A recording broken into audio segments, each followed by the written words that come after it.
বন্ধুরা, আমি ডায়েটিশিয়ান শম্পা। কেমন আছেন সবাই? আশা করছি খুব ভালো আছেন। আর আজকে যে টপিকটা নিয়ে আলোচনা করব সেটা মোটামুটি সবারই একটু জানার ইচ্ছা আছে বা সবাই সেটা নিয়ে আগ্রহী বলা যেতে পারে। কি করে এই যে ইভিনিং ক্রেভিংস বা ইভিনিং স্ন্যাক্স খাওয়ার যে প্রবণতা সেটাকে কন্ট্রোল করা যায় বা কম করা যায় সেটা, এবং আফটার ডিনারেও যে ক্রেভিংয়ের যে একটা টেন্ডেন্সি থাকে সেটাকে কিভাবে কন্ট্রোল করা যায়। তো কোনো জিনিসকে প্রথমেই সেটা সলিউশন খুঁজতে গেলে প্রবলেমটা কেন হচ্ছে সেটা আগে বুঝতে হবে। কারণ মেনলি যখন ইভিনিং হয়, অর্থাৎ যত বেলা বাড়তে থাকে, আমাদের যেটা হয় ব্লাড সুগার লেভেল সেটা ড্রপ করতে থাকে, এবং তার ফলেই সেখান থেকেই কিন্তু একটা ক্রেভিং তৈরি হওয়া, একটু সল্টি ফুড, একটা সুইট ফুড খাওয়ার ইচ্ছাটা অনেকটাই বেড়ে যায়। তাই ব্লাড সুগার ড্রপ হওয়ার জন্য কিন্তু এই সুগারি ফুড খাওয়ার টেন্ডেন্সিটা রাত্রের দিকে অর্থাৎ ইভিনিংয়ের দিকে অনেক বেশি বেড়ে যায়।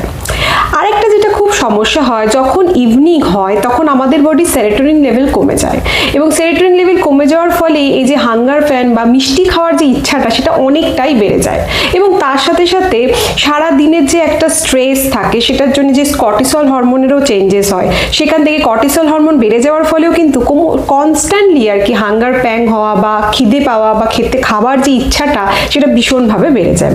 এছাড়া যেটা খুব মারাত্মক একটা জিনিস সেটা হচ্ছে ইমোশনাল ইটিং। সারাদিনের স্ট্রেস, লোনলিনেস, বোরডাম থেকে মানুষ যখন ইভিনিংয়ে অর্থাৎ রাত্রিবেলা আফটার ডিনার বা খাওয়ার পরে যেই সময়টা পায়, সেই সময়টা যখন ফাঁকা হয়ে যায়, মাথা যখন ভাবনা চিন্তা না থাকে, স্ট্রেসটা যখন রিলিভ হয়ে যায়, তখন মানুষের জেনারেল একটা টেন্ডেন্সি থাকে কিছু ক্রেভিং মানে কিছু খাওয়া। খিদে পায়নি তা সত্ত্বেও কিন্তু কনস্ট্যান্ট কিছু খাওয়ার ইচ্ছাটা বাড়তে থাকে এবং সেটা খেতে থাকে। তাই ইমোশনাল ইটিং বা এই বোরডাম থেকেও কিন্তু রাত্রের দিকে যে ইভিনিং স্ন্যাক্স খাওয়ার প্রবণতাটা অনেকটাই বেড়ে যায়।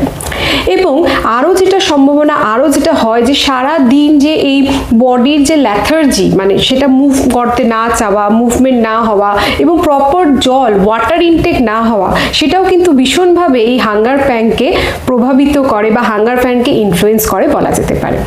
তো এগুলো তো গেল যে সমস্যা কি কি কারণে হঠাৎ করে ইভিনিংয়েই এরকম ক্রেভিংয়ের টেন্ডেন্সিটা বেড়ে যায়। এবারে এটাকে সমাধান করার জন্য ঠিক কি করব আমরা? প্রথমত সবসময় দেখতে হবে যে আপনি যে খাবারটা খাচ্ছেন সেটা যেন একটা ব্যালেন্স মিল হয়। ব্যালেন্স মিল মানে কি? সেখানে অবশ্যই protein rich food, vegetables, carbohydrate সমস্ত কিছু প্রপার অ্যামাউন্টে থাকতে হবে, যাতে সেটা একটা ব্যালেন্স ফুড হয়।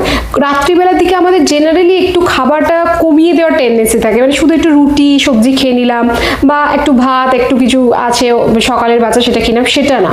যখন খাচ্ছেন একটা প্রপার ডিনার, সেখানে একটা প্রোটিন ফুড, একটা ভেজিটেবল, একটা কার্বোহাইড্রেট প্রপারলি থাকা উচিত উইথ সাম হেলদি ফ্যাটস, তবেই কিন্তু সেটা একটা ব্যালেন্স মিল হয় এবং সেটা কিন্তু আপনাকে ক্রেভিং থেকে বাঁচাতে হেল্প করবে।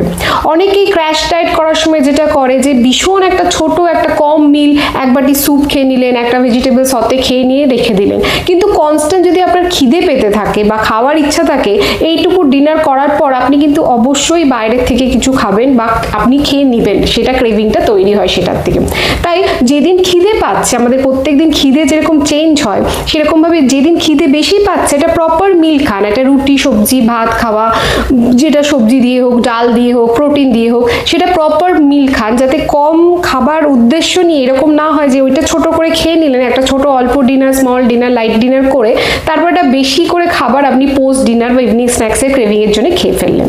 তাই সেটার দিকে খেয়াল রাখতে হবে। নেক্সট যেটা হচ্ছে যে ঘুম যদি ঠিকঠাক না হয়, স্লিপ যদি ডিস্টারবেন্স হয়, তখনও কিন্তু ইভিনিং স্ন্যাক্স বা ইভিনিং এ ফুড খাওয়ার টেন্ডেন্সি বেড়ে যায়। তাই কি করতে হবে? ঘুমের টাইম যাতে 7 থেকে 8 ঘন্টা মেনটেন হয় সেটার দিকে কিন্তু ভীষণভাবে খেয়াল রাখতে হবে। প্রপার যাতে স্লিপ টাইম মেনটেন হয় সেটা খুব জরুরি। নেক্সট যেটা হচ্ছে যে জলের ইনটেক, যেটা বললাম যে ওয়াটার ইনটেক প্রপার হতে হবে সারা দিন, শুধু রাত্রিবেলা না, সারা দিন ওয়াটার ইনটেক প্রপার হতে হবে, যাতে এই ক্রেভিংটাকে কন্ট্রোল করা বা এই প্রবলেমটাকে সলভ করা যায়। আর সব থেকে একটা ইম্পর্টেন্ট জিনিস যে আমরা সবসময় ভাবি বোরডাম স্ট্রেস মানে কিছু খেতে হবে, চকলেট খাই, আইসক্রিম খাই, এরকম অনেক সোশ্যাল মিডিয়ায় দেখবেন অনেক জায়গায় অনেকে বলে যে এটা খেলে মন ভালো হবে, এটা করলে ভালো লাগবে। শুধু যে খেলে ভালো লাগবে তা নয়, এটার অল্টারনেটিভ হিসেবে কিছু অপশন রাখতে হবে, যেরকম হালকা করে অল্প 5-10 মিনিট বা 15-20 মিনিটের জন্য হেঁটে নেওয়া, তাতেও কিন্তু আমাদের বডিতে হ্যাপি হরমোন সিক্রেট করে এবং সেটাও কিন্তু আমাদের মুডটাকে ভালো করতে হেল্প করতে পারে। এছাড়া কোনো ভালো বই পড়া, মিউজিক শোনা, মেডিটেশন করা, এই ধরনের ছোট ছোট জিনিসগুলো করলেও কিন্তু শুধু স্ন্যাকিং ছাড়াও নিজের মুডকে ভালো ভালো রাখা বা ইমোশনাল ইটিংকে কম করা পসিবল, তাই সেগুলোর দিকে বেশি ফোকাস করতে হবে। যদি খেতে ইচ্ছে করে কোনো হার্বাল টি খেতে পারেন, গ্রিন টি খেতে পারেন, যেটা কিন্তু লো ক্যালোরি, যেটা আপনার ক্যালোরিও বাড়বে না, আপনার ক্রেভিংটাও কিন্তু বাড়াবে না এই ধরনের টিগুলো খেলে। তাই এই ধরনের জিনিসগুলো ফলো করলে কিন্তু খুব ইজিলি ইভিনিংয়ের যে ক্রেভিংয়ের টেন্ডেন্সি বা এই কষ্টটাকে কিন্তু কন্ট্রোল করা বা মেনটেন করা সম্ভব।